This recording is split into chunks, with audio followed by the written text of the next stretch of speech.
The following Conscious Consumer Network recording of a live broadcast is available to purchase in high definition at ethymarket.com. Support free and independent media by becoming a CCN pledger. For €10 a month, you can have unlimited access to CCN high definition downloads at ethymarket.com. Ethymarket, the ethical marketplace for conscious consumers. Ladies and gentlemen, my name is Natalie-Marie Hart of Crystal Kids TV, broadcasting on CCN. Today I'm live on CCN, and I would like to thank the Conscious Consumer Network for allowing me to bring great guests onto the network. My website is www.crystalkidsradio.com, where you can check out other archives that I have done, and you can donate on my website to help me continue doing my TV show. All donations are greatly appreciated. Before I introduce my guest, I want to talk about how I was on the show for the love of learning, Voices of our Alternative Education Movement, with 9 other teens on the show. That was on the Conscious Consumer Network. It was a very successful and wonderful show. The teens were truly inspirational, and I am so happy I am not alone in this world. All these teens were either homeschoolers, unschoolers, road schoolers, and they had the type of alternative education that they were using. They were very impressive. I'm truly happy parents are getting their children out of regular school system that can be very negative for children and teens. I hope more parents look into homeschooling their children. It can make a real better future for them. Now, let me introduce my special guest, whose name is Mel Ve. She is the producer of CCN, and she does a show on CCN called Dragonology. She's currently on her 2nd season of Dragonology that is very educational. Mel is an investigative journalist, an author, a documentary filmmaker, teacher, and freedom activist. Today, Mel and I are going to discuss some really great subjects, such as Dragonology, mythology, and how Harry Potter has symbolism of dragons, and many other topics. This interview is going to go into many educational topics. We're going to do a mini commentary on her documentary, Chasing the Dragon. I would like to introduce Mel Ve onto Crystal Kids TV. Hello, Mel. How are you doing today? It is a pleasure and an honor to have you today on the show. Hello, Natalie. It is always a pleasure to talk to you, my love. Thank you for having me on. It's just a pleasure. Thank you. So could you please tell us about your work and yourself for my audience who does not know of you? Okay, where to start? Well, I suppose I'm a bit like you. I started as an investigative journalist in the world of fringe or alternative information in about 2008. But I've been working in mainstream media for a very long time. I've been a fashion model, a producer, everything you can imagine. I've done fashion styling, food styling. I've worked for companies such as Coca-Cola as art director. So, I've done a lot of different things, but always in the realm of sort of arts and media, because I studied performing arts and I've been painting for art galleries since a very young age. So I've always been highly creative and always been someone who was very outside the box. And that presented a lot of problems and challenges to me when I was growing up in school. Hated school. It was like prison for me. I hated all my teachers and they hated me. And of course, my parents were very in the box type of people and tried to make me fit inside that box, which of course always ended in a lot of screaming matches, a lot of tears. And I was very different from that respect in the way I looked at the world from a very young age. And how I actually ended up on this path, I think is something that I was born into because, much like yourself, I am born in the year of the dragon. And it was inevitable that I was at some stage going to ask questions about what the dragon actually is. Just if you start looking a little bit into, the meanings of things within your own life and I did take an interest in things like astrology, and then, of course, came sort of the astrotheology when people started putting this information out. This kind of alternative information started bubbling to the surface. So I kind of really, this interest was seeded from a very young age and pricked upon as this information has sort of surfaced in public consciousness over the last however many years. It's been there for a while, but really, with the advent of the internet and things like the University of YouTube, we've been able to share and access information from all walks of life. And, like yourself, I then decided to engage on a thorough education of self by interviewing as many people as I could whose work I found of interest and whom I thought their information would be beneficial to other people. And that's when I started Freedom Central, which was started in August, the 1st of August 2009. And with Freedom Central came the publishing of my first book, which is actually banned in my home country. And I made several documentaries, one called The Message, another one called The Last of the Boers, and I've made 2 documentaries about dragons called Chasing the Dragon, which is obviously what we're chatting about today. So you did that documentary that you did, the educational documentary Chasing the Dragon. CCN is going to play the trailer of that documentary so everyone can see what's about.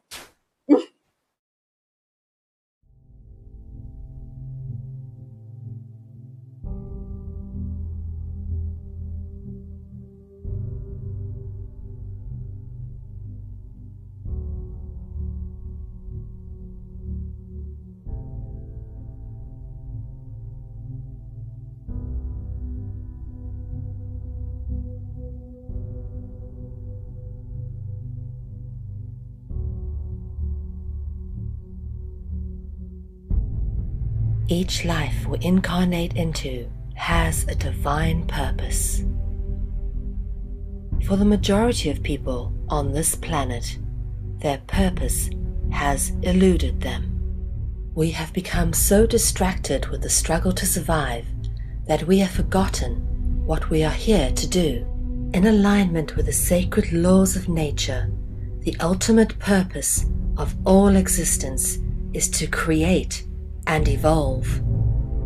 We certainly do not incarnate into life with the intention to destroy. And yet, we have come to live in a very destructive world.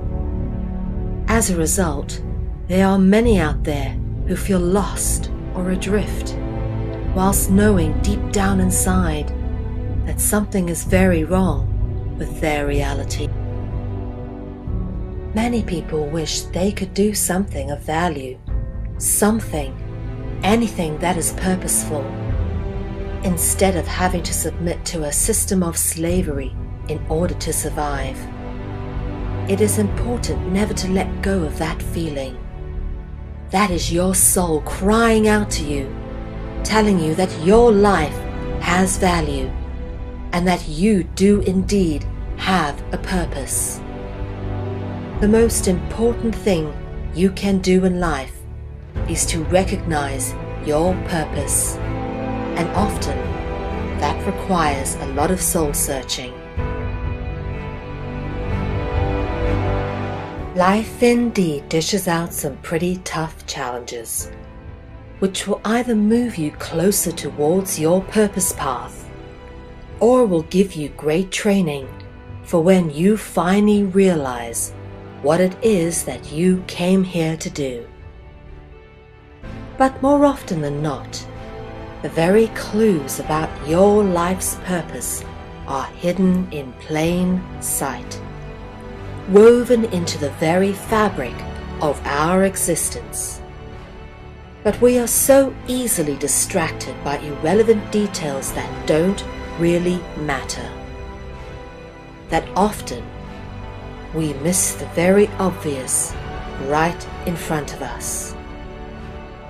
It is because of our willful ignorance of anything that does not fit our preconceived ideas that the truth about the nature of our reality is so readily hidden in plain sight.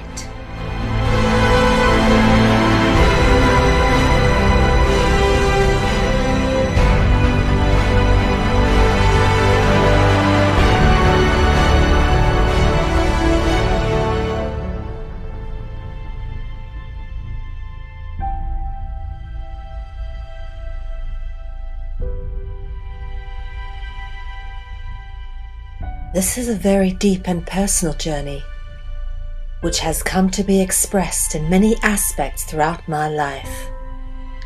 This is not just an attempt to retell a bunch of research and pass it off as my own, for I am very grateful and openly acknowledge all the many wonderful people that I have been given the opportunity to work with and to learn from in order to get to the point where I've come to know what I now know. This is a journey I was always destined to go on, and likewise, how I have come to know this information forms as much a part of the story as the information itself. We just saw Mel's Chasing the Dragon trailer. So Mel, where can people get Chasing the Dragon? Well, Chasing the Dragon and all my Freedom Central work is freely available to everybody on YouTube. Just got to Google Mel Ve and Chasing the Dragon parts 1 and 2 and help yourself, guys. And then it was meant to be a part 3, and I did advertise I was making it. But what part 3 turned into was Dragonology. Season 1 being 13 episodes long, and I'm in the middle of season 2 at the moment. So there wasn't a part 3, instead that became Dragonology. But what's funny is, just to how that ties back, is with my book, the second part of the book was going to be called The Eye of the Dragon, and that never got written. Instead, that turned into 2 documentaries, which were Chasing the Dragon. So it's funny how, you know, we've evolved with media. I went from writing to actually making documentary to making a full series, which I present here on CCN, and it's just been a constantly evolving process. Mm-hmm. Yes. So please check out Chasing the Dragon. So could you please tell us about mythology? Is it real or is it fiction? And what do you define myth as? Well, I think one of the biggest mistakes that people tend to make is they tend to relegate anything that's termed as mythology to the semi-dismissive or the realms of not real or fantastical, you know, or imagination. But what I have learned through my study of mythology is that it is the things that people find important that find place in their mythology. And when you understand that, all right, when you really cognitize that fact, you then start to look at how they've preserved their mythology. And, you know, the best way to preserve things is to carve it in stone, because stone just lasts forever. I mean, what are we finding at the moment? All these ruins, beautiful carved things. And it tells a lot about, if you're going to stand and chisel something into stone, it must mean something, because it is backbreaking work. Trying to carve marble ain't easy at all, okay?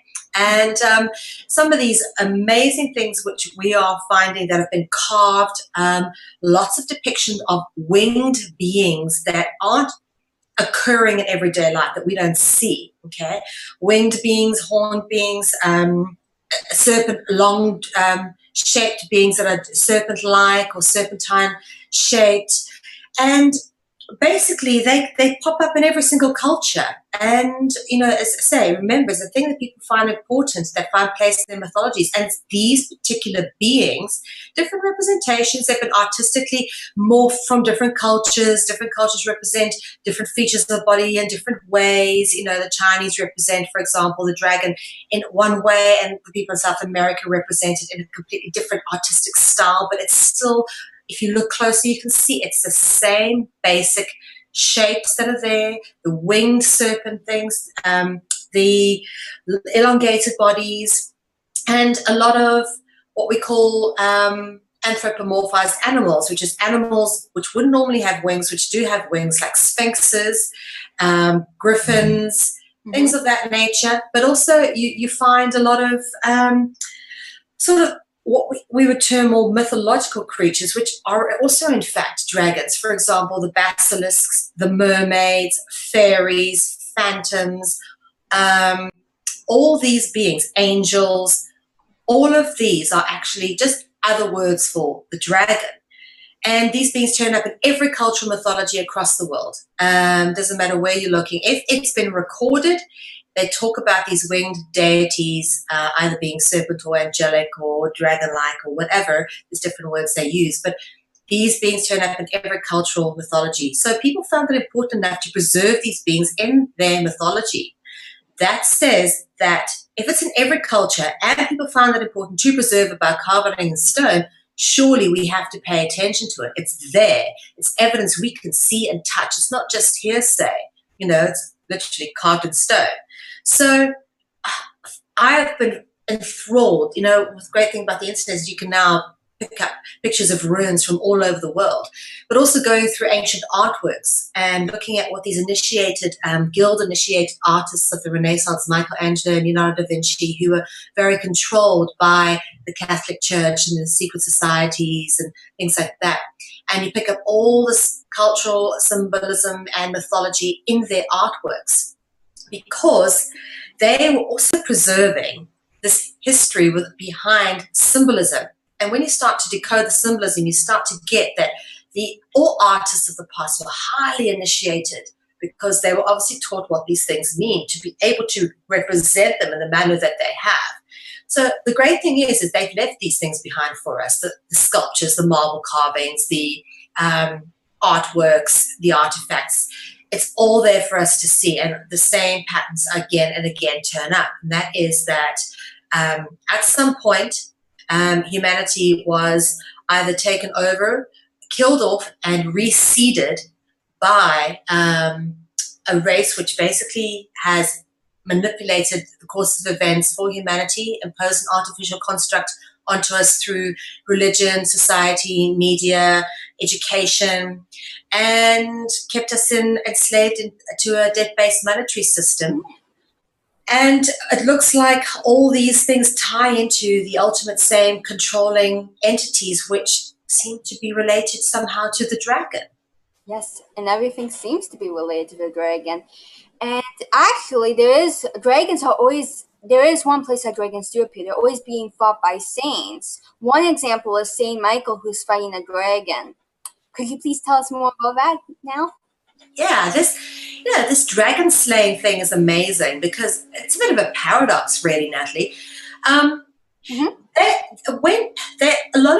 You find so many different saints and angels, Saint Michael and angel this, Gabriel slaying the dragon, and what that supposedly was, or what people say that was, is when Pope Constantine basically officiated the Council of Nicaea in 333 AD, they effectively created the Christian religion as we know it by compiling a whole bunch of books, throwing out a whole bunch of others, and basically that was sort of how the Christian religion was concocted through the Nicene Creed. But this was also a time when they sent out all sorts of armies across Europe in the Crusades to kill off the pagan religions, and basically force this new religion on everybody. And symbolic of that is the killing of the dragon by the Christianized angel or saint. But angels and dragons are the same thing, okay? Which is funny because if you see an angel slaying a dragon, really what it is a dragon slaying a dragon or an angel slaying an angel. Mm-hmm. But they play them off differently. Okay, so that you okay with the evil, ugly one being slain and the more angelic one doing the slaying kind of thing. And this is very much how mind control and how propaganda works, is by putting a glamour on things you want to portray in a positive light.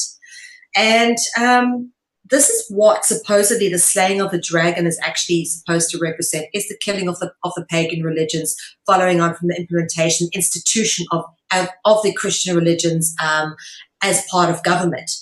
But I tend to disagree with that, because what you do find is a lot of mythology pre-Christianity, which shows the slaying of the dragon. For example, the mid-god serpent and Thor from the Asgard mythology of Northern Europe. that's pre-Christian mythology, and it's all about, the slaying of the mid-god serpent and Thor with his hammer, and there's always this little what we call props, if you want to use that word. For example, sword, Cinderella had her shoe, and Thor had his hammer. And if you remember, only the one who was worthy could wield the hammer. By that they mean those who are born of the specific bloodline, the godly angelic dragon bloodline. And it's the same. Cinderella had to be a princess to be able to fit her foot shoe into the glass slipper. Okay, I go into that in great detail in my books. But also Arthur being able to pull the sword from the stone. Only the one who was worthy was able to pull the sword from the stone. Okay, and Arthur's, what's his surname? Pendragon. Pen meaning head. So he was Arthur, head dragon.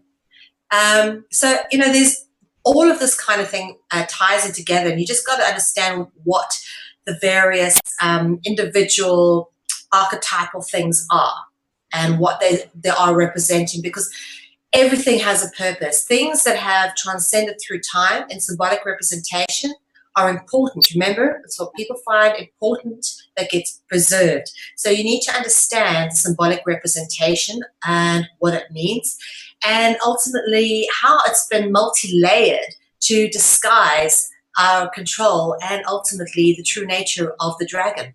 Mm-hmm. And there is a possibility that dragons could have existed and were killed off, just like the dodo bird. What do you think about that? I think anything's possible,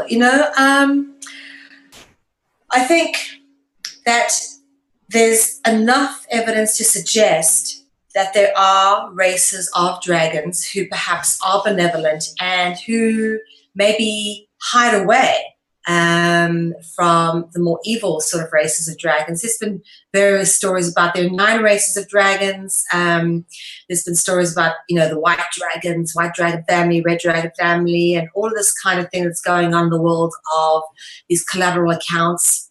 So, I don't think it's necessarily, just one big nasty horde of dragons. And I do think, like everything, there's always some proportion of people or classes within a species that will suffer when a particular group get too dominant. And it doesn't have to be our species against another species. It can also be domination within the species as well. So just like with the human race, it can happen with them too. And they very possibly are good dragons. I haven't ruled that out. What I have found is there's a lot of evidence to suggest that these beings have been benevolent as well as very destructive and evil, and have actually tried to help humanity and have ended up in wars with other dragons because of it, trying to help us when we were supposedly humanity was supposedly being destroyed.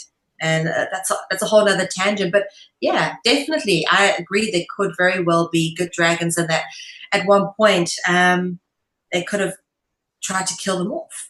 Yep, there's a possibility for anything, but in Disney, dragons are shown so very much. One example is in the movie Mulan. Could you please tell us where the dragon appears in the various movies of Disney? Well, okay, so the dragon appears in a number of different films, but you also have to understand the various representations of the dragon. For example, the genie in Aladdin actually is representative of the dragon, because the genie comes from jinn. And if you understand what the jinn are in Arabic mythology, the jinn are an Arabic classification of dragon, okay? But also the word Aladdin. Aladdin is the name of the dragon in Greek mythology, the one that guards the golden apples, which is supposedly like in the Garden of Eden where the forbidden fruit is. All right, that's the equivalent of what this sort of Greek myth is all about, and that translates into Christian mythology very much similarly. So Aladdin guards the golden apples, and it's a very interesting one, Aladdin, because there's a lot of the Arabic mythology that plays into that. If you actually know what you're looking for, it's amazing. Disney knows what they're doing. They don't miss a single thing. There's I'm just trying to think of, for example, The Little Mermaid as well. This is a story which, typically depicts a theme which comes across again and again and again in relation to dragon, and that is the pairing of human with non-human, be it pairing up with an angel, with a dragon, with a beast, with a mermaid. So you've got another example that is Beauty and the Beast, which is just a remake of the story of Cupid and Psyche, an old Greek legend from the Latin novel Metamorphose. Okay, that's what Beauty and the Beast is. It's a remaking of Cupid and Psyche. And of course, Cupid was a dragon. So, you know, there's so many ways in which this has been reinterpreted and reinterpreted again, but also to understand the themes that dragons fall within certain royal bloodlines. So let's look at, for example, the story of Shrek. Shrek is an ogre who shapeshifts. Oh, sorry, his partner Fiona shapeshifts. Okay, and ogre, the word ogre is actually etymologically rooted in dragon etymology. So there's a lot of themes which, if you know what dragons are about, the shapeshifting, the wings and the various things that are pervasive, you begin to be able to pick out just how much Disney highlights all these wonderful facts in so-called fable, fairy tale, or fantasy. By the way, the words fable, fairy tale, and fantasy are all rooted in dragon etymology. Yeah, that's really interesting. So let's talk about the symbolism of the books of Harry Potter. I liked the Harry Potter books compared to the movies. I liked the first two movies of Harry Potter, but I disliked them when the movies became dark. I have a feeling that Harry Potter was not written by J.K. Rowling, but someone who was a wizard and knew a lot about this stuff.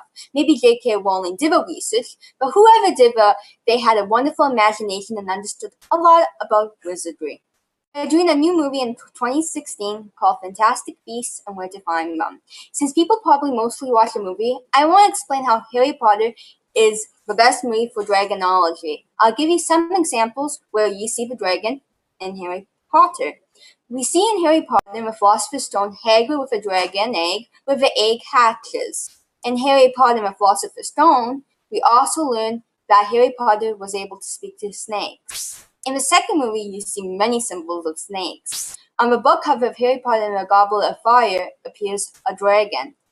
In the same movie, Harry Potter and the Goblet of Fire, Harry had to battle a dragon called the Hungarian Horntail. There are spells that affect dragons in Harry Potter. In the books, it even mentions Dragonmead. In the last movie of Harry Potter, the dragon is protecting the vault, where they break into this vault, which is filled with gold. Voldemort had a snake. You name it, Harry Potter has it. Let's see a clip of the dragons from Harry Potter that CCN is going to play. Thank you very much, CCN. I appreciate it.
See? Mel, we saw that dragons seem to be everywhere in Harry Potter, right?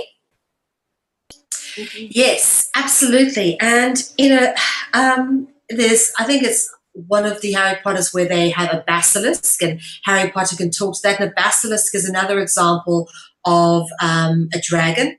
And in fact, there's so much symbolism within Harry Potter. Yeah, I do have to question who J.K. Rowling really is, and if she did write that, considering what we learn of her background, because she would have to be very highly educated and initiated to come up with some of the concepts and indulge some of the symbolism as effectively as she has. And yeah, I think there's something fishy there. But what I must say is that a lot of kids who watch this stuff don't actually really know what they're looking at. That's so true. Yeah, exactly. Which is why, for me, you bringing this to children and bringing it to their attention that there is a much deeper meaning to all of this stuff, and that we need to actually look at it more intensively as to what is being portrayed and what the ultimate agenda behind Harry Potter is. Why are they playing the stuff out to kids? Are they trying to put a glamour on the darkness and get kids drawn into it or fascinated by it? You know, for me, I think it's rather pernicious and dark agenda, honestly, to be marketing this kind of stuff that dishonestly to kids, because none of it is accurately portrayed for what it is. It's all kind of put behind pretty stories and flying broomsticks, you know. But there are many questions you've got to ask, and I am bringing awareness towards kids because I want kids to know what they're really watching and the symbolism of Harry Potter, Disney movies, and much more. So there is actually, it's more about Harry Potter, but there's the Draco constellation, which is Latin for dragon. Funny that we hear a boy who is a bully in Harry Potter named Draco. Yes, it is interesting. This is what I talk about when I mean the subtle nuances that play out in Harry Potter cannot be missed, because it's the same in the Lord of the Rings. The bully, again, who was a guy called Snape, who actually had the king under a spell, the king of Gondor under a spell. In the actual book is supposedly also a snake or a dragon-like entity that possessed the king. Okay, and he was a bully. He was portrayed as a bully, and it's the same. Malfoy, was it Draco? What do they call it? Draco Malfoy. Yeah, that's a Draco Malfoy. He's the also played off as the bully. And what's interesting to notice is that etymologically, the word bully actually originates with the concept of the dragon being bull worship, Baal worship, or Moloch worship. Moloch coming from the word Malak. Malak is a Hebrew word for angel. Angel coming from the word angui, which is a Latin word for dragon.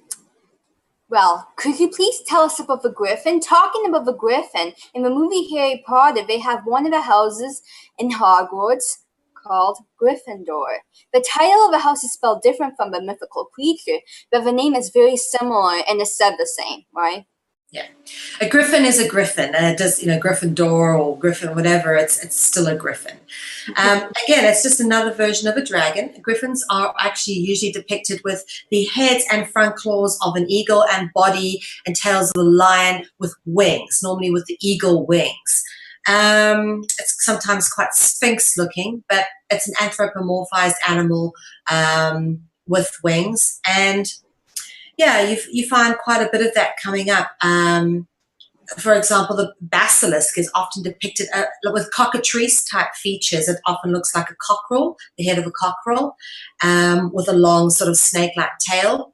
So that's very, very common, in fact. And you find that serpent deities are often depicted with sort of the heads of birds, like Horus is depicted with the head of a peregrine hawk, a peregrine falcon, I believe it is. So yeah, Griffin is just another word for dragon. Actually, if you look at the spelling of the word Griffin, if you actually don't spell it with the F, but you spell it the old way, which is Gryphon,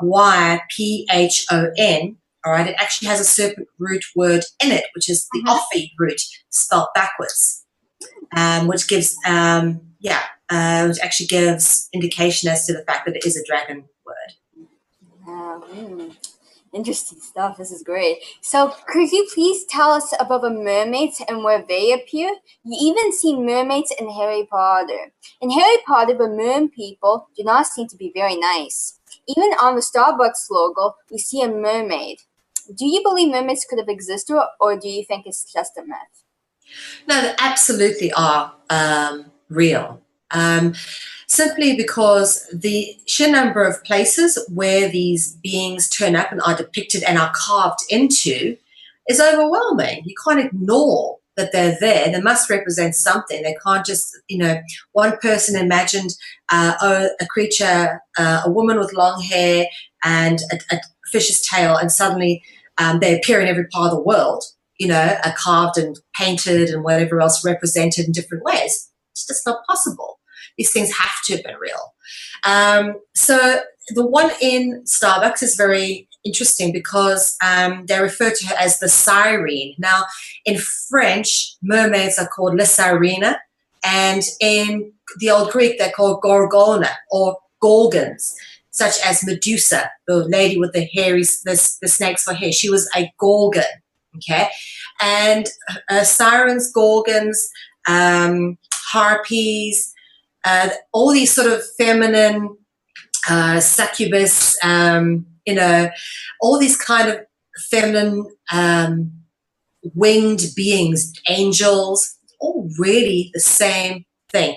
And the whole mermaid thing is very, very interesting because this theme plays out in so many different ways. If you've ever seen the film Splash, it's very interesting because when she gets wet, the tail comes back. And there's a story of a queen called Queen Melusine who actually would ask to bathe in private once a week, and her husband couldn't disturb her because this was when she would transform into her dragon form, was when she was in the water.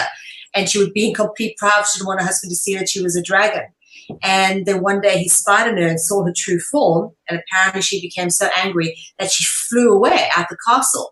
And this is a real story. It's not a made-up story. There are so many different sources of this particular story happened in France. And there are actually 3 different Queen Melusines who lived in France and who were all of the serpent dragon bloodline. And it's even known by the serpents of Queen Melusine that she had legs that were scaly like a lizard. Okay, it's actually written in chronicles. So these beings existed, and Melusine is depicted as a mermaid. She is the one who's depicted as the mermaid, the Starbucks mermaid, with one tail in each hand. And often in paintings of her, you'll see Melusine depicted as well with mermaids' tails. And the word mer is also a dragon root word. And you'll find that, for example, the word mer comes up in the name Merovingian, because the Merovingian bloodline is a dragon bloodline, supposedly the bloodline of Jesus. Mm-hmm.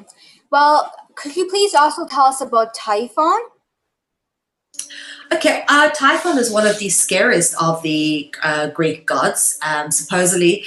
But also, if you find pictures of him, you often see him depicted with serpent-like fingers. The old wooden carvings of him show him with like curvy, snaky fingers with heads at the end, serpent heads. So again, the serpent allegory coming into his being. You see him with like little fish legs and with scales on his body. But Typhon is also a name that's got the Ophi root word spelled backwards in it. So again, you're able to distinguish these beings through the etymology. Supposedly one of the most evil of the Greek gods. But again, that depends on whose accounts you read. Mm-hmm. As you mentioned before, the dragon does appear in the Chinese zodiac. A lot of famous people are dragons, like Nikola Tesla, Joan of Arc, and John Lennon. What is the difference between the Chinese zodiac and the Western zodiac? Well, the Chinese zodiac is known as the Sheng Zhao, and basically is pretty much all made of animals. Okay, and the word zodiac actually comes from the word zoo, which refers to animals, of course. Zodiac, with diac meaning disc, so animal disc or animal wheel. Except zodiac's a Greek word. It refers to the Western Hermetic astrology, which actually not all of them are animals. Some of them are people, like the archer. You know, not all. Aquarius isn't an animal, for example. It's a water bearer. It's a human type. So I don't know why they went and named the sort of Western Hermetic zodiac a zodiac, because it's not strictly animals. In fact, it's more aptly to name the Chinese zodiac a zodiac, since all the representations in that one are animals. But it's more accurately known as the Sheng Zhao, which is the official name for the 12-part Chinese zodiac. And what's interesting to notice is the Chinese as well as the Western Hermetic zodiac both have 12 parts, but in the Western Hermetic zodiac there is actually a 13th zodiac, which is Ophiuchus, and it's the hidden. You know how they hide the number 13? Sometimes you won't see houses in a street of 13. You see 12 and 12A and then 14, whatever reason, supposedly a hidden or number of bad luck.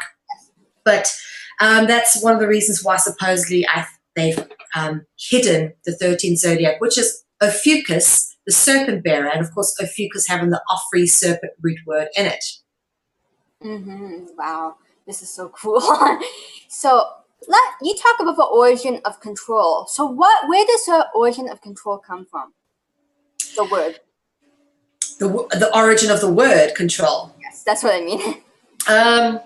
Sure. I don't have an answer for that one. I can tell you where the origin of the concept of control came from. But the origin of the concept of control came about through one group of beings, whatever species they may be, okay, their desire to use and manipulate other beings less intelligent than them into doing their dirty work and to make life easier, to enrich themselves off the backs of others. And that's where control comes from. And we as human beings are no different, because we do that to animals. I mean, if you think about how we use animals for plowing and, you know, whatever, and for eating and for experimentation and all that kind of thing.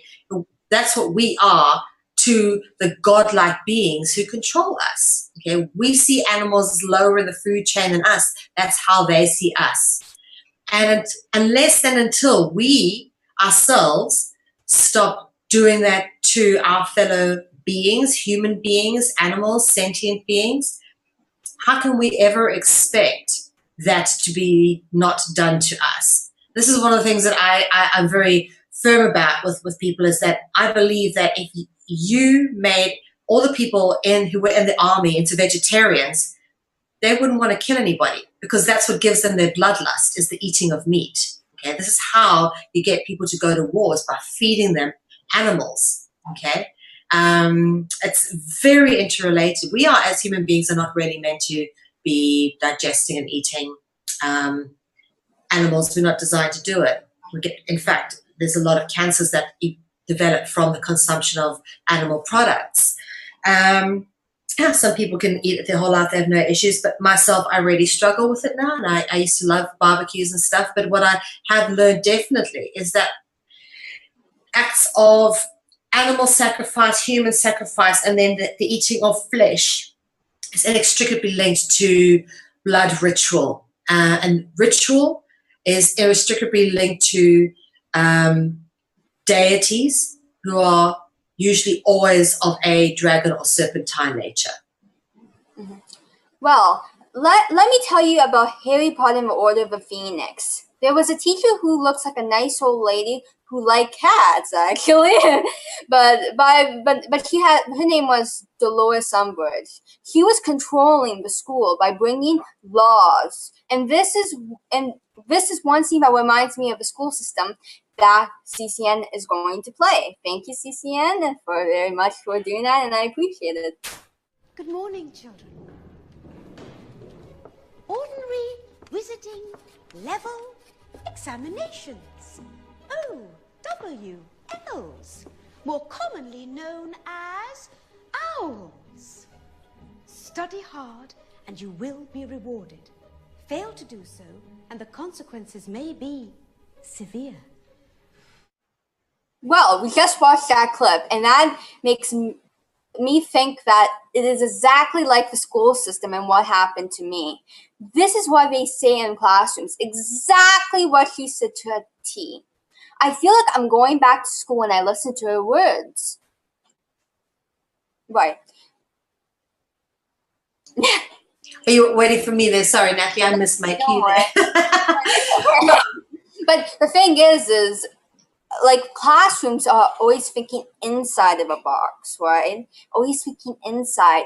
But when I went homeschool, I was able to think outside. And when I watched that clip, it made me feel like I was going back to school because what she said was exactly what they told me at school, right? When I went to school, they told me that you have to hand in your homework on time. You have to do this. There was so many laws in my school, and some of them were not necessary. And there was a lot of pressure on the kids, especially when I went back during high school, right? They put a lot of pressure on me, right? And I felt like I had no time for anything. I for homework was all the time, constantly. I had no free time to do anything. I felt like I just had to do their stuff, and they didn't have any. And a lot of times they had no sympathy. Sometimes some teachers did, but sometimes they didn't, and it was hard, right? And sometimes a lot of teachers don't understand. Sometimes they do. There's a positive and negative aspect to everything, but the thing is that the school system is the old way of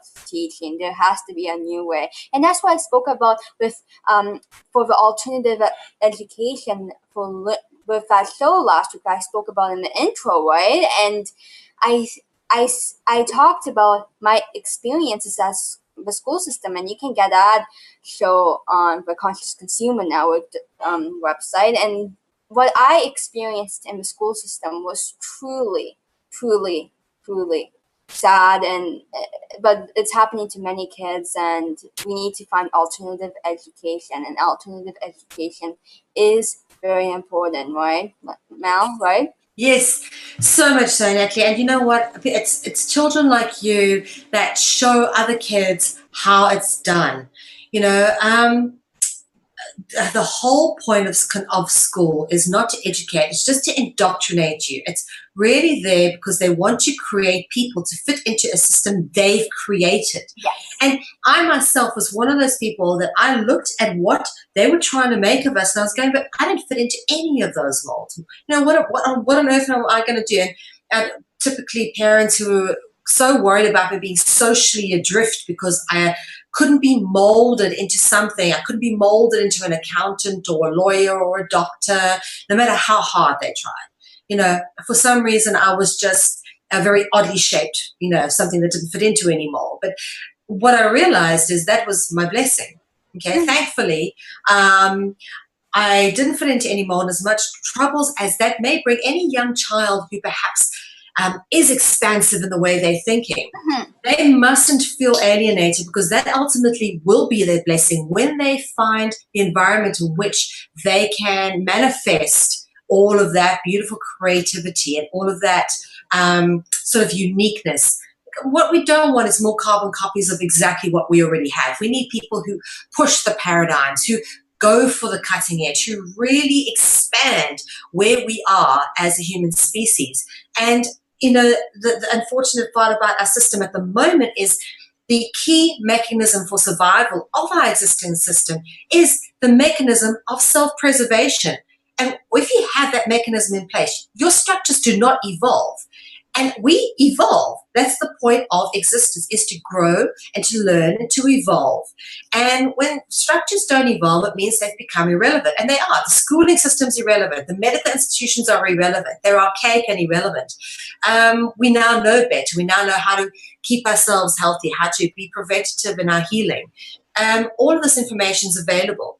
We've never been more empowered with the availability of information and the various perspectives through which this information gets disseminated. And you know what, Natalie, we are ever so blessed to have it coming through someone like you, bringing this information to young children so that they get a grasp of what's going on and so they can deconfuse themselves from this level of reality, because the pressures that get put upon you by school can actually, you know what, they can drive children to suicide sometimes, and I've seen it happen. Yes. You know, drive kids to depression. And, you know, you get parents who think that schooling is so important. If you don't get good grades, you won't go to university, you won't get a good job, you won't be successful. And they will violently reinforce the schooling system. They will beat their kids if the kids come home with bad grades. I've seen it happen. My mom did it to me. She reinforced the indoctrination violently. And what we don't realize is that we are violently brainwashing our children by doing this kind of thing. Yes. And it's not beneficial to them. We think, you know, parents think they're doing the best for their children by forcing them to sit down till all hours of the night to do their homework. Never worked, did no benefit for me, none whatsoever, you know? I agree with you, yeah. And a lot of kids, that's why I'm bringing the information to the kids, because I want kids to know that the school system is not the only education out there, and there is alternative education that parents should look into. That is very important. Actually, let's talk about, there's actually a movie called They Live. Funny, this movie was shot near where I live. In this movie, They Live, he puts his sunglasses on and he sees what everything really means. He sees reality. CCN is going to play a clip of that movie. Thank you very much, and I appreciate that, CCN.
What's your problem?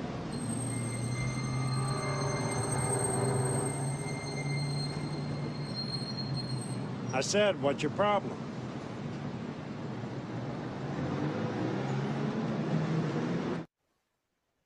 Well, in the clip we just saw, what propaganda does to people. They are selling us an agenda. The man with the sunglasses even saw that man for what he was. He saw everything in a different light and was quite surprised since he could not believe what he really saw with the sunglasses. He saw the truth and what is really going on. Wouldn't it be wonderful if everyone had these sunglasses? Everyone will realize how programmed we really are. Like, who discovered America? The very first thing that comes to mind is probably Christopher Columbus. Because we're programmed. But history is not like the way it has been written. It has been rewritten over and over again. Schools are teaching disinformation today, so we are not able to get to the truth. What do you think, Mel, about this movie? You know, very interesting. that film was made. I think it was in the 80s. Yes. And wow, what's pretty frightening is that this stuff has been going on for so long, and it has been portrayed in film, in cinema, in artwork, in sculpture, in architecture. They've left the clues behind for us to see exactly what's going on. It's not hidden. But what's interesting is even with all these various clues right in front of us, be it film, cinema, literature, whatever, we believe the indoctrination of mainstream media, of the education system, and therefore we don't see these things that are put right in front of us. I mean, when I watched that film in the 80s, I had no clue what it was about. It's only like as I grew older and came to know this information, I was like, there's something to that, and they're trying to tell us something here. And this is it, is that there's no shortage of this evidence and information for people to find these things out for themselves. They have been very clever people who've left behind very smart clues in interesting films like Eyes Wide Shut and that kind of thing. Stanley Kubrick left a lot of clues behind in his films for us, and he was killed for it as well. So there are people who have left these clues, and we can work it out if we know how to decipher the deception.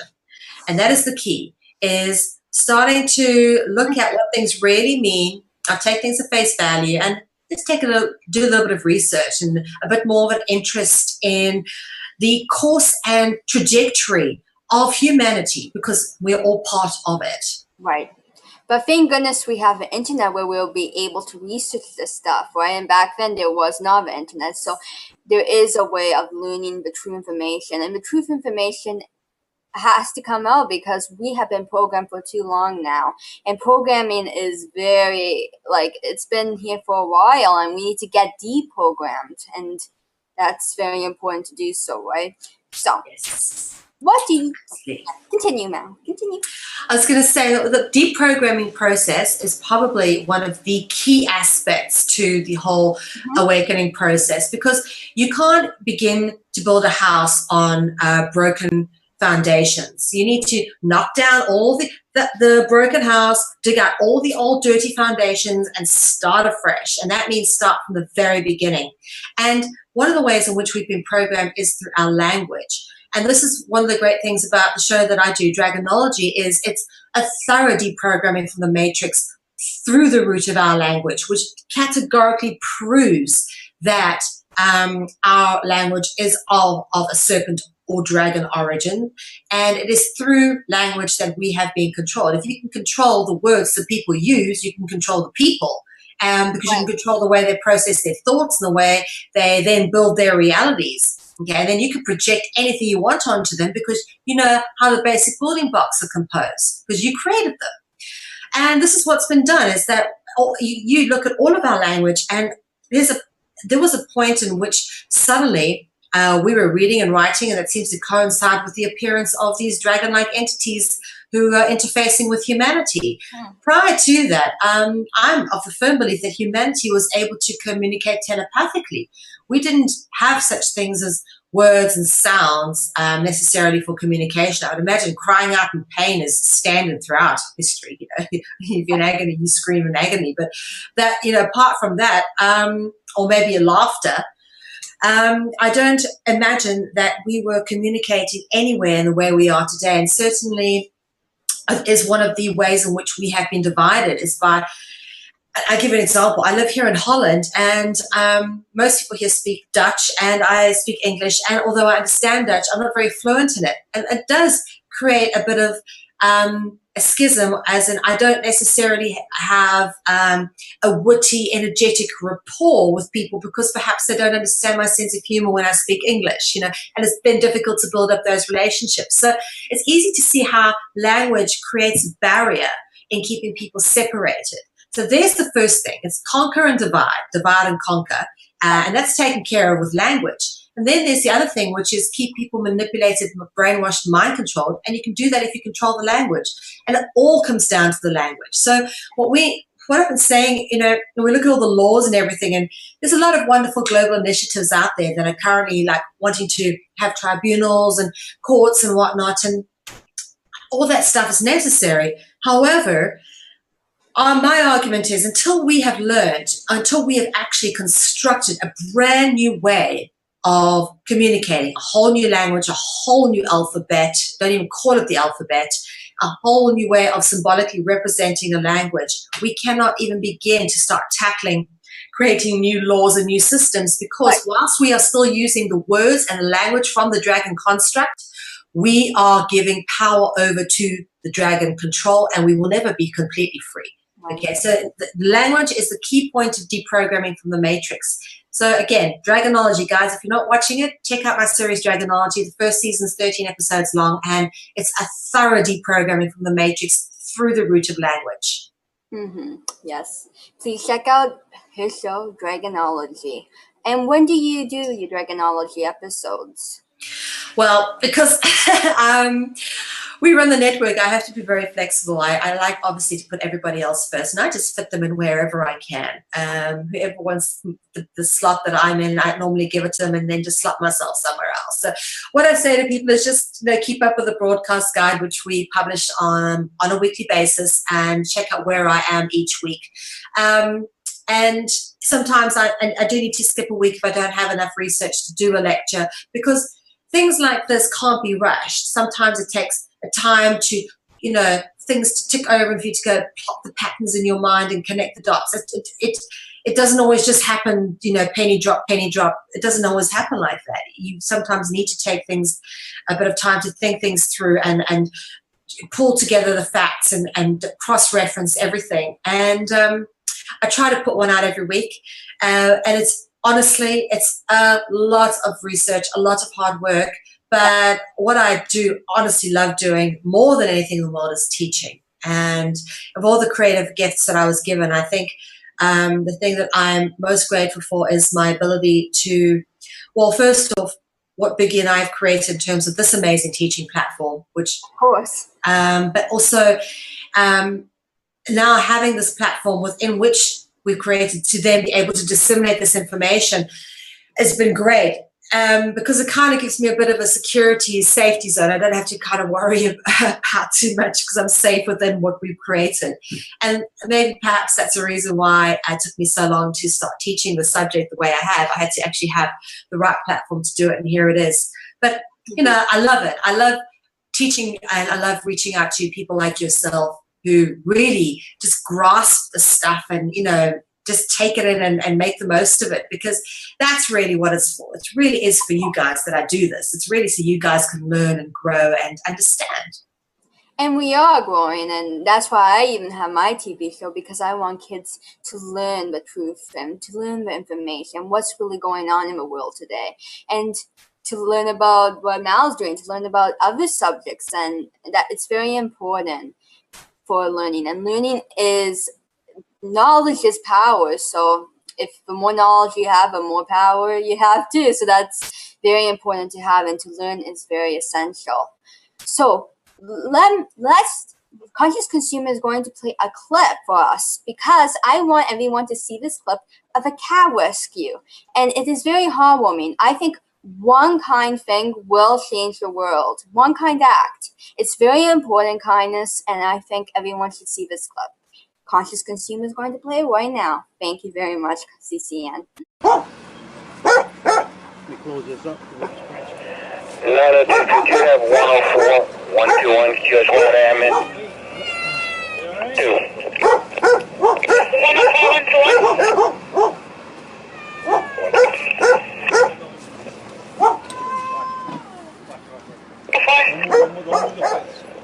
Just grab his paws, so while he lifts him up. I'll grab him by the head so he won't bite you, and then you grab his paw.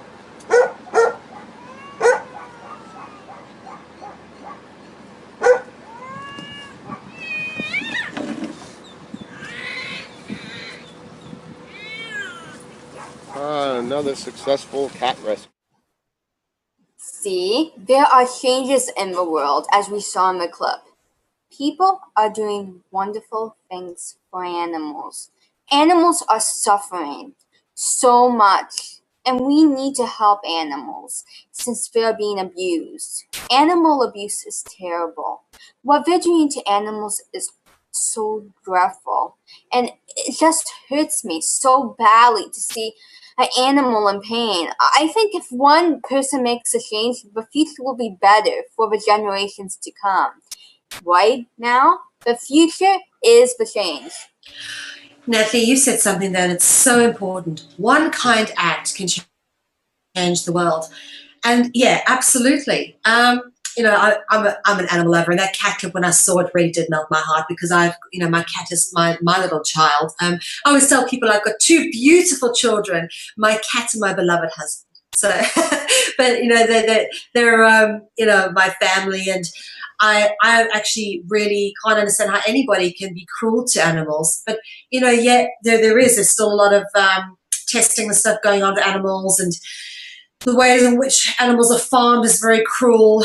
And, you know, I do think that it starts with a truly evolved society, starts with looking after the weaker and the more vulnerable, not by leaving people on the street to suffer. Okay, I believe that. I think that is the mark of a truly evolved society. We're nowhere there yet. And that really does start by looking after our furry friends and our winged friends as well, not just each other.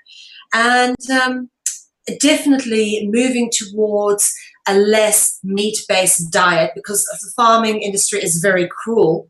The way animals suffer, and then what do they end up doing? Getting slaughtered, and sometimes very cruelly and very painfully. And it's not very good for us either, because they get shot up with all sorts of things, recombinant bovine growth hormones, and, you know, that gives children cancer nowadays, and all those antibiotics. And then, of course, when they're being killed, all the adrenaline that goes through their body, which pumps into the meat, which we eat, and we're eating fear. That's what we're eating when we're eating animal meat. If you've ever had a tough steak, you know, when you're tense, your whole body tenses up from adrenaline. That's what a tough steak is.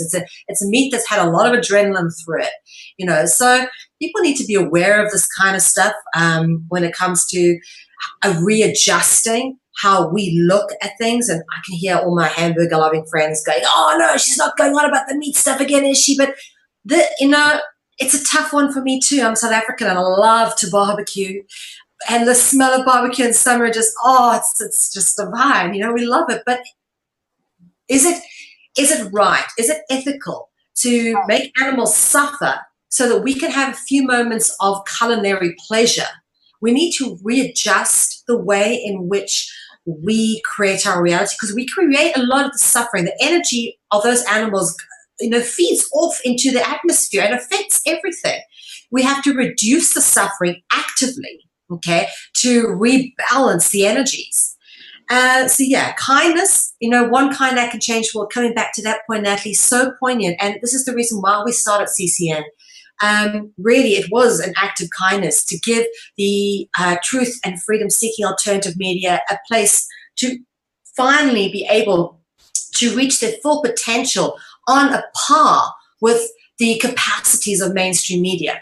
And this is it, is everybody within their capacity has some spark of consciousness, of kindness within them, which they are just bursting to share with the world. Whatever that is, do it. It's so true. And I think the future and kids should know about what's going on, so we all can work together like a team to create a change. I think what's happening to the animals is dreadful and drastic. They should not be suffering. It is a very sad situation, like factory farms. They are being killed, helpless. They have no right to go through what they are. And every time they do, I feel so sad. I feel as though my heart's breaking. It's not something anyone should do. No person should hurt any kind of life form. No kind. Because it is a suffering act. So that's why kindness, one act of kindness, will create a change for individuals and to help the whole world and make a better place. And there won't be any more animal abuse. There won't be any more of that. If we all work together to bring kindness. And that's and you know, that's why it starts all in school. The school system is a place where we learn that stuff. But if we could get deprogrammed, like we spoke about on the show today, then there will be a change. So one kind act will create a better future for individuals. And I think what this show has went into a great pace, and I think people should do a kind act. That's exactly what it's all about, right? So, could you please give us your info, Mal? Like, where can people find you on social medias, and if you have a Twitter account or and your website, please go ahead. Okay, cool. No Twitter. I just about barely manages Facebook. If you want to find me on Facebook, you can find me under Melanie Ve. That's MELANIVRMAY. Everybody here knows me as Mel Ve. I've published all my works under that name, but Facebook doesn't like that because they know it's not my real name. It's just my nickname. If you want to catch me on Twitter, my Twitter is @CCNTV, all one word, @CCNTV. That's the network actual Twitter feed. And then, of course, if you want to get hold of us, there, go to consciousconsumernetwork.tv, and there is a contact form, and we are always looking for people who have amazing and interesting content that potentially want to broadcast. So if there's anybody out there who potentially is looking to broadcast, please get in touch. We're always looking at working with interesting people. And of course, we obviously need people to help us keep our network running. CCN costs $60,000 a year to run, which is a fraction of the costs of normal mainstream media outlets, which actually go through that in less than half a day. I know I worked in mainstream media. That's the kind of budgets they plow through in a couple of hours. And, you know, we've managed to create an amazing network with broadcasters from all over the world, with live shows every week, at least 25 live shows a week. And we do that on a very, very small budget. It's not a lot. So, guys, please support us. It's a community-based network, and we cannot keep going without the community support. If we succumb to corporate advertising, then we will be subject to control, and the platform will not be truly free and independent. We cannot keep the platform going without community support. So please, guys, go to our homepage and support and donate to us. Otherwise, simple fact is, come December, we have to renew our license. We won't be able to do it if communities do not support us. So, guys, we need you to help us keep CCN on the air. Mm-hmm. Please help keep CCN on the air, because it's very important to do so. Thank you for coming on to Crystal Kids TV. It was a pleasure having you, and I hope to have you back soon. Oh, thank you, Natalie. It's been the greatest pleasure to work with you. And I just want to say to all of our audience who is watching, because Natalie actually is one of our star members of the CCN family, that we are so blessed and privileged to have you with us. And it is such a pleasure to work with you. Thank you for all that you bring to our network. Thank you so much, Conscious Consumer Network, for taking me onto your network. It's always been a pleasure working with you guys, and I love doing more. And I love bringing these issues to the public, because the issues need to be addressed, and they're not being addressed by the mainstream media, and we need to address them. So I thank the Conscious Consumer Network, and I really appreciate everything they're doing, and I thank them for bringing me onto the network. And if you want to listen to more TV shows, broadcasts in the near future, they're going to be on Tuesday at 4 o'clock p.m. Eastern, not 2 o'clock p.m. Eastern. Now I have a new time slot. So it's Tuesday at 4 o'clock p.m. Eastern. Okay? So thank you, ladies and gentlemen, for listening to Crystal Kids TV. Please support me on my social medias, Facebook, Twitter, YouTube. You can also check out my website, www.crystalkidsradio.com, for past archives. Please stay tuned for more. See you next week at the same time, same place. Love, peace, and harmony. Love you all. Thank you. If you really had to make a difference on a large scale with minimal resources, how would you go about it? Have you ever dared to dream of doing that which seems impossible?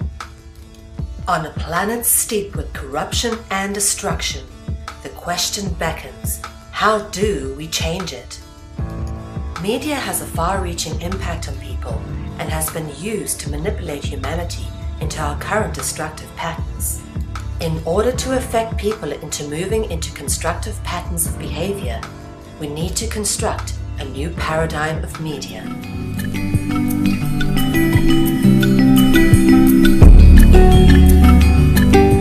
Conscious Consumer Network has been created with the explicit intention of giving the amazing truth-seeking, solutions-orientated, alternative media a place to fully realize their true potential with a cutting-edge, high-tech professional media platform. In turn, some of the greatest freedom-seeking hearts and souls of our time have realized the true potential of what has been created and have come together to provide their insight and inspiration on CCN. Conscious Consumer Network has become a unique, interactive information and educational network which provides a free-to-view, live-stream, ultra-high-definition channel to the world and features 25 live shows a week and growing with the addition of multiple language broadcasts. CCN has features comparable with mainstream media, such as being able to pause and rewind broadcasts whilst being live-streamed. Catch up on missed or previous broadcasts, now available from the CCN High Definition downloads. You can now purchase a high definition download of your favorite CCN show from ethymarket.com. Support free and independent media by becoming a monthly pledger. This can be done with a monthly pledge of €10, which will allow you unlimited access to CCN's high definition downloads, which hosts a back catalogue of over 250 shows which have been aired since the launch of CCN on the 1st of January 2015. In order to keep CCN on the air, public funding is needed. Please donate to CCN's Network Support Fund or become a monthly pledger.